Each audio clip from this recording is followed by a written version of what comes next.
Nah, para muhibbin rahimakumullah, andai kata lampu ini selalu menyala, maka kita kada akan merasa nikmatnya terang itu. Namun kadang-kadang lampu ini ada padamnya. Nah, setelah padam, lampu menyala lagi. Nah, disitulah kita tahu nikmatnya terang itu. Jadi Allah padamkan lampu, kemudian Allah nyalakan lagi lampu agar kita sadar betapa besarnya nikmat yang namanya terang itu. Dan tidak lain tujuannya adalah agar kita bertambah cinta kepada Allah Subhanahu wa taala selaku yang memberi nikmat, dan bertambah syukur kita kepada Allah Subhanahu wa taala. Nah, demikian pula nikmat sihat. Kita tidak akan mengetahui betapa besarnya nikmat sihat kalau kita tidak sakit. Nah, begitu kita sakit, kita berobat dengan biaya yang besar, kemudian kita disihatkan oleh Allah. Nah, di situ kita tahu nikmat sihat. Allah kembali sihatkan kita. Artinya apa? Supaya kita mengerti bahwa Allah yang menyihatkan itu, Allah yang memberikan nikmat itu supaya kita cintai, supaya kita syukuri segala nikmat yang diberikannya itu.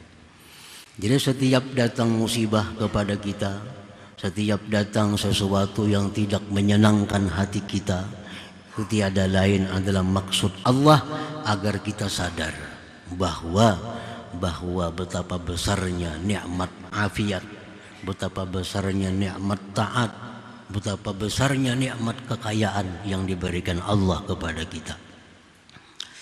Nah, para muhibbin rahimakumullah, rubbama awradallahu alaika al-ghafalati wal ma'asi fataghraqu fi biharihima thumma yunkizuka minhuma lita'rifa qadra ma manallahu bi alaika minar rahmah wal hidayah wat taufiq fatazdadu mahabbatan wa syukran lillahi ta'ala.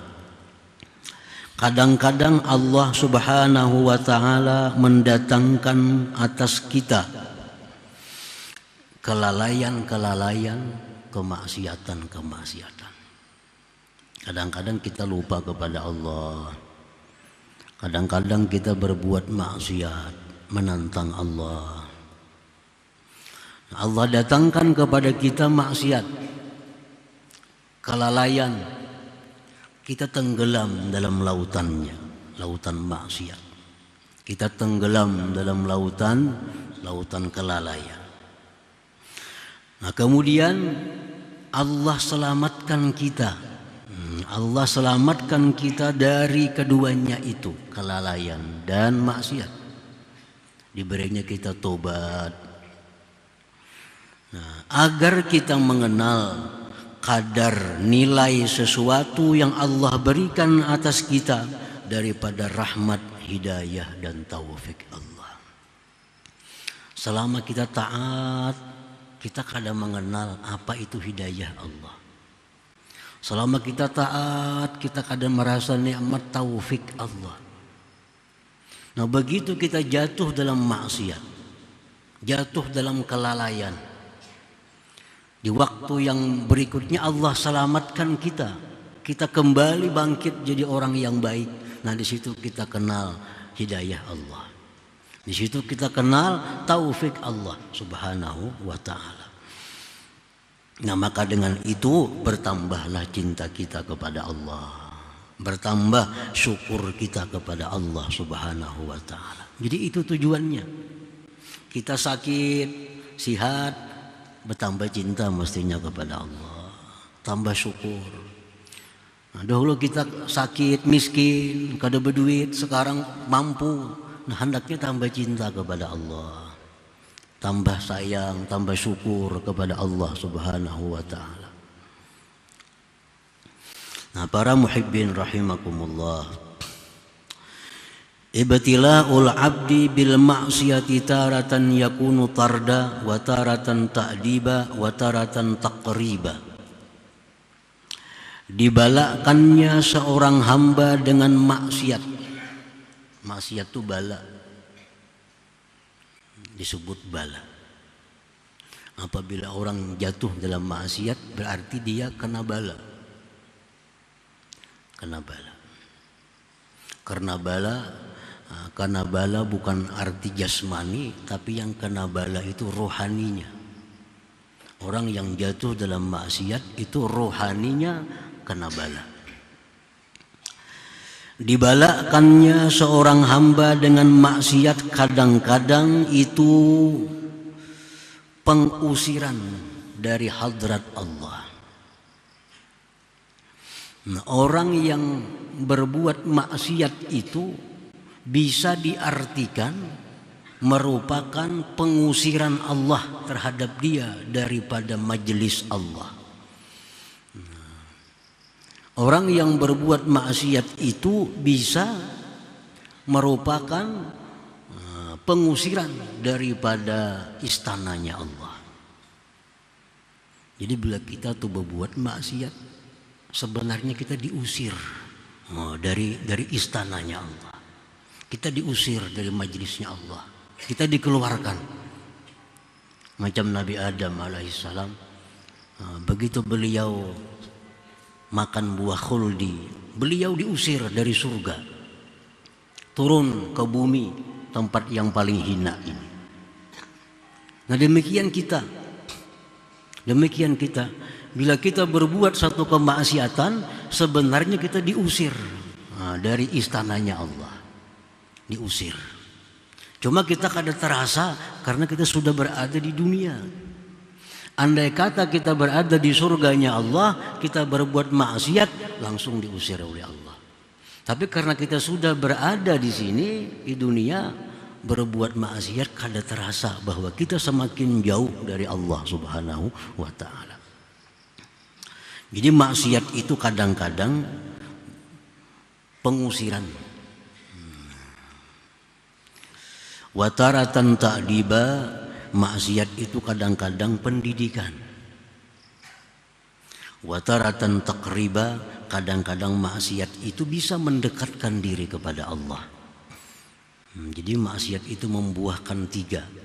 Bisa jadi pengusiran, pemutusan hubungan dengan Allah, bisa pendidikan, bisa pendekatan kepada Allah. Fa'idha asmarat ta'alluqan biha kana tarda. Apabila maksiat itu membuahkan ketergantungan dengannya, itu namanya pengusiran. Ini mau membedakan mana maksiat yang jadi sebab terusirnya kita. Setiap maksiat yang kita lakukan, lalu kita ulang lagi, berarti ini maksiat adalah bentuknya pengusiran kita dari Allah Subhanahu wa ta'ala. Kita disisihkan dari Allah. Bila itu maksiat membuahkan ketergantungan kepada kita dengannya, itulah namanya pengusiran. Pengusiran. Wa idza asmarat inkisara wa zulla kanat ta'diba. Bila maksiat itu membuahkan sakit hati, membuahkan kehinaan, maka maksiat itu adalah pendidikan bagi kita. Kita maksiat, sudah maksiat itu kita sakit hati. Sakit hati habis maksiat, akunya diusir Allah nih. Akunya diusir Allah. Hinanya diriku ini berbuat maksiat kepada Allah. Hinanya diriku di mata Allah, hinanya diriku di mata para malaikat, hinanya diriku di mata para aulia Allah. Nah, bila maksiat itu membuahkan seperti itu maksiat yang jadi pendidikan kepada kita, bukan pengusiran.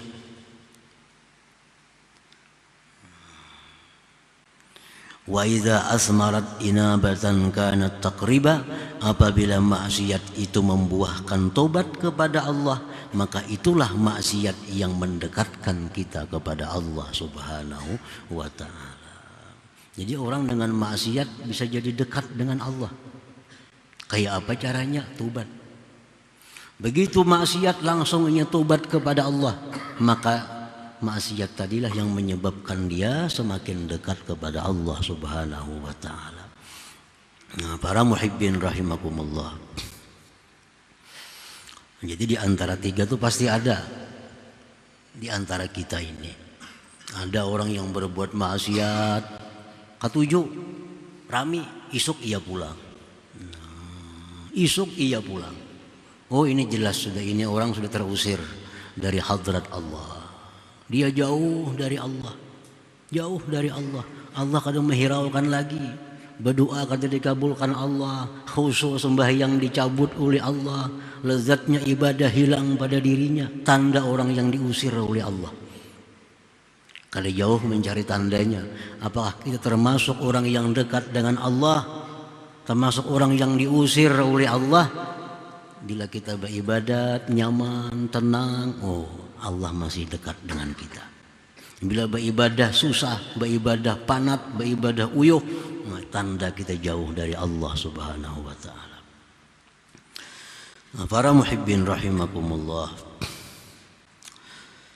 Wa qad warada, sungguh mendatang hadis dari Rasulullah sallallahu alaihi wasallam, annal 'abda la yudhnibu fayadkhulu bihil jannah. Rasulullah bersabda bahwa seorang hamba itu berbuat dosa, maka masuklah dia dengan sebab dosa itu ke surga. Nah, ya Rasulullah, ada seorang hamba berbuat dosa, dengan dosa itulah dia masuk surga. Faqila kaifa dzalik ya Rasulullah? Mungkin sahabat, bagaimana bisa demikian wahai Rasulullah? Orang berdosa masuk surga. Qal, Rasulullah menjawab, yakunu nasba ainai taiban minhu para hatta yadkhulal jannah. Ujar Nabi, orang berbuat dosa, lalu dosa itu selalu ada di matanya. Dia tobat kepada Allah, dia lari dari dosa itu, akhirnya dia sampai ke surganya Allah Subhanahu wa ta'ala. Nah, para muhibbin rahimakumullah, ini maksiat ini kalau kita tobat itu diganti dengan pahala. Bukan hanya dihapus. Orang misalnya hari ini mencuri, ditulis sebagai satu dosa. Esok harinya tobat kepada Allah, minta ampun, dibolehkannya barang curiannya, dihapus Allahnya mencuri tadi, diganti dengan pahala. Diganti dengan pahala. Jadi makin banyak dosa-dosa yang kita tobat itu makin banyak pahala. Makin besar dosa yang kita tobat, makin besar lagi pahalanya. Jadi tobat itu bukan hanya sekedar menghapus dosa, tapi menjadikan dosa itu pahala dibalik oleh Allah.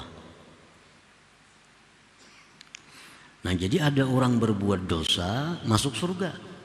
Artinya apa? Dia berbuat dosa lalu tobat. Nah, tobat, lari dari dosa tadi, akhirnya dia masuk surga. Qala ba'duhum, berkata sebagian ulama sufi, innal 'abda la ya'malu dzamba fayadkhulu bihil jannah wa ya'malul hasanah fayadkhulu bihan nar.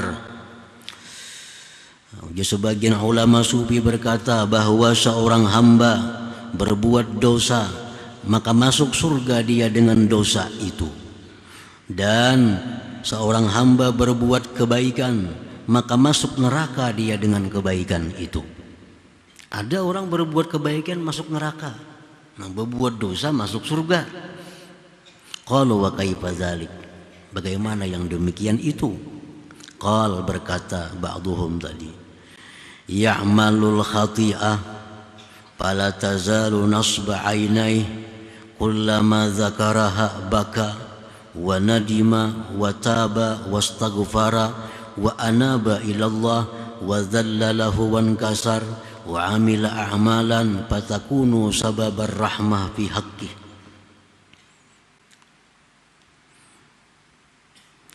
Seorang hamba berbuat dosa, lalu dosa itu selalu ada di matanya. Arti selalu ada di matanya, selalu ada dalam ingatannya. Bila mana dia ingat dosa itu, dia menangis, menyesal, tobat, minta ampun, kembali kepada Allah, merasakan kehinaan dirinya di sisi Allah, lalu dia beramal dengan amal yang salih.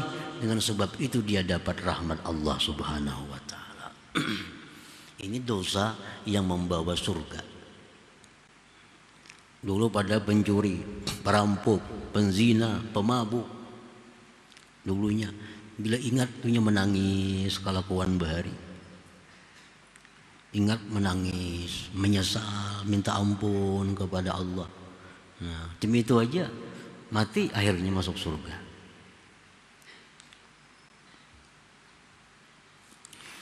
Wa ya'malul hasanah fala tazalu nasba 'ainaihi yamunnu biha wa yura'i biha wa ya'taddu biha 'ala rabbih wa 'alal khalq wa yatakabbaru biha wa yata'ajjabu minan nas kayfa la yu'azzimunah wa la yukrimunah fala tazalu hadhil umur bihi hatta tudkhilahun nar. Ada seorang hamba yang berbuat kebaikan, berbuat kebaikan, senantiasa kebaikan itu selalu diingatnya. Ingat saja kebaikan. Dia sebut-sebut dengan kebaikan itu. Dia riakkan kebaikannya itu. Dia sombong dengan kebaikan itu. Dia heran kalau manusia tidak memuliakannya. Nah, terus ini perkara jalan dalam dirinya hatta tudakhilahun nar, sehingga masuklah dia ke dalam neraka. Ini orang selalu mengingat-ingat kebaikan. Ingat kebaikan yang diperbuat, ingat kebaikan yang diperbuat. Sombong dengan makhluk Allah yang lain-lainnya, merasa dirinya hebat. Dia merasa heran kalau orang kadang memuliakannya. Dia merasa heran kalau Allah kadang mengabulkan doanya. Nah, terus berjalan dalam dirinya demikian, akhirnya kebaikan membawa dia ke dalam api neraka. Nah, para muhibbin rahimakumullah. Jadi artinya kebaikan itu macam kita membuang batu di laut. Nah, begitu kita perbuat kebaikan, buang batu ke laut. Jadi ingat lagi. Jangan diingat lagi. Setiap kebaikan yang kita ingat-ingat tanda kalau diterima oleh Allah. Jadi berbuat baik ingat terus. Ingat berbuat tanda kalau diterima Allah. Kalau kebaikan itu diterima Allah, hilang dari ingatan kita. Hilang dari ingatan. Itu salah satu alamat tanda amal yang diterima Allah, bahwa amal itu kada ingat lagi. Kada ingat lagi. Tanda dosa yang diampuni oleh Allah, dosa yang selalu kita ingat. Nah, dosa yang selalu kita ingat, itu tanda dosa yang sudah diampuni oleh Allah. Tapi dosa yang kita kada ingat lagi, itu tanda belum diampuni oleh Allah Subhanahu wa ta'ala. Para muhibbin rahimakumullah, qala ba'duhum, berkata sebagian ahli sufi lagi, alamatus sa'adah antakuna hasanatul abdi khalpa zahrih wa sayyi'atuhu nasba ainai. Tanda keberuntungan seorang hamba bahwa adalah kebaikan-kebaikannya itu diletakkannya di belakang. Kada diingat lagi, kada dipandang lagi. Dan dia jadikan kejahatan-kejahatan yang pernah dia lakukan di depan matanya. Bila macam itu, ini orang tanda orang beruntung. Namun kebaikannya kada ingat lagi. Apa yang telah diberikannya, apa yang telah disumbangkannya, apa yang telah diamalkannya kada ingat. Kalau soal dosa ingat benar ingat. Ingat benar lawan dosa. Nah ini orang tanda beruntung. Arti beruntung tanda ahlul jannah, tanda orang ahli surga ini. Wa alamatus syaqawah, dan tanda celakanya seseorang. Tanda celakanya seseorang ayyaj'ala hasanatih nasba ainai wa sayiatih khalfa dhahri. Dia jadikan kebaikan itu di depan matanya. Dia jadikan dosa di belakangnya. Nah, ingat terus lawan kebaikan. Oh, ini suah aku bari dulu nih. Ini suah juga aku bari. Ini suah juga aku bari. Ingat terus. Urusan mencuntan kada ingat lagi. Padahal cuntan sini suah juga, cuntan sana biasa juga kada ingat lagi. Bila babari ingat. Ini sudah alamat syakawah. Nah, urusan maksiat kada tapi ingat. Urusan baik selalu ingat. Nah, itu min alamati syakawah, tanda orang ini syakawah, bakal penghuni neraka artinya. Nah, para muhibbin rahimakumullah, mudah-mudahan Allah Subhanahu wa taala memberikan taufik hidayah, petunjuk ke jalan yang lurus kepada kita semua. Amin ya rabbal alamin.